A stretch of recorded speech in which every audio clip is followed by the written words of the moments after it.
Hi guys, welcome to skate school. Today we're going to learn how to ollie. It's one of the basics in skateboarding. We're going to break it down into 2 steps and then we're going to combine them into one. So an ollie is a very basic trick in skateboarding. It's one of the most important tricks because you use it to learn any other tricks or to do any other trick.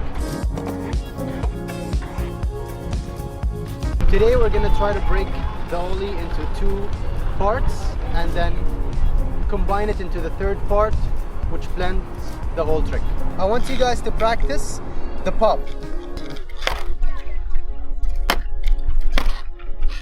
Right, just keep doing it. Part 2 is going to be the flick, basically.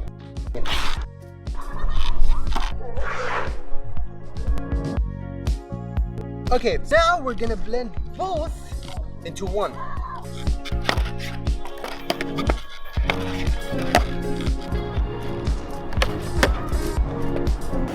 And this is how you ollie. It's just very simple. All you need is practicing these 2 steps and inshallah you'll get it.